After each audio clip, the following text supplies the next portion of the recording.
Ramakrishna শরণম YouTube চ্যানেলে সকল রামকৃষ্ণ ভক্তমণ্ডলীকে স্বাগত। আজকের পাঠের বিষয় সমুদ্রের উত্তাল ঢেউ উপেক্ষা করে সাঁতার কেটে মায়ের চরণে পৌঁছালেন স্বামী বিবেকানন্দ। নমঃ শ্রী যতিরাজায় বিবেকানন্দ সুরয়ে স্বচ্চিত সুখস্বরূপায় স্বামী নেতাভারিণে। ডিসেম্বরের শেষের দিনগুলোতে স্বামীজি কন্যাকুমারী সমুদ্র সৈকতে এসে উপস্থিত হলেন। তাঁর চোখের সামনে তখন আরব সাগর, ভারত মহাসাগর এবং বঙ্গোপসাগরের সঙ্গমস্থল। ঠিক সামান্য দূরে সমুদ্রের বুকে মাথা তুলেছে একাকী একটি পাথুরে দ্বীপ, যেখানে দেবী কন্যাকুমারীর পবিত্র শ্রী পদরেণু রয়েছে। স্বামীজির তীব্র ইচ্ছে হলো ওই পাথরে গিয়ে বসবেন এবং গভীর ধ্যানে মগ্ন হবেন, কিন্তু তার পকেটে বা থলিতে একটিও কানাকড়ি নেই।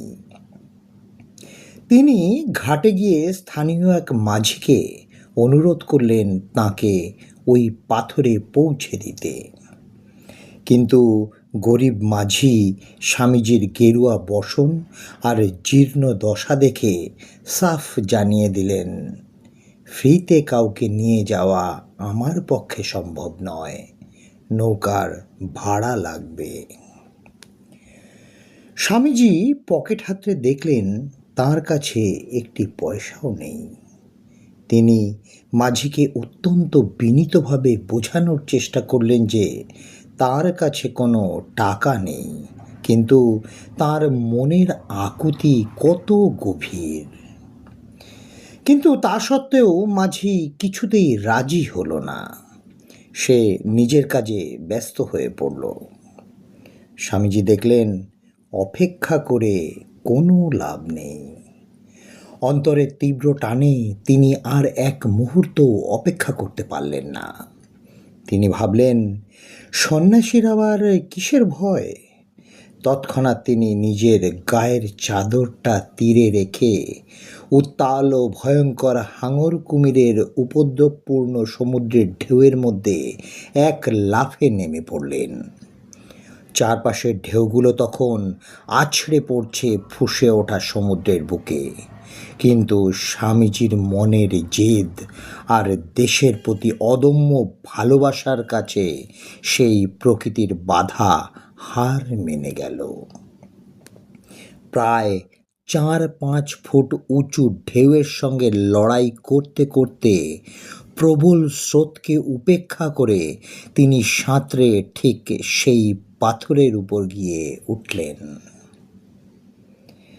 ভেজা শরীরে হাঁপাতে হাঁপাতে তিনি সেই পাথরের উপর আসন গেড়ে বসলেন।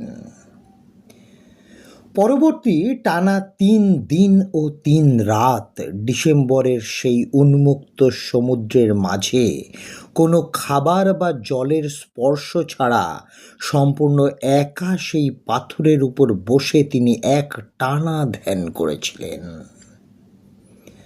ভারত মাতার অতীত, বর্তমান ও ভবিষ্যৎ এবং দেশের অশিক্ষিত দরিদ্র কোটি কোটি মানুষের কথা ভেবে তাঁর চোখের জল ঝরেছিল সেদিন। কন্যাকুমারীর সেই পাথরে বসেই তিনি তাঁর জীবনের মূল লক্ষ্য অর্থাৎ ভারতের পুনর্জাগরণের পরিকল্পনা স্থির করেছিলেন, যা আজ বিশ্ববিখ্যাত বিবেকানন্দ রক মেমোরিয়াল নামে পরিচিত। আজকের পাঠের তথ্যসূত্র স্বামী গম্ভীরানন্দজি মহারাজ। জয় স্বামী বিবেকানন্দজি মহারাজ, জয় স্বামী বিবেকানন্দজি মহারাজ, জয় স্বামী বিবেকানন্দজি মহারাজ।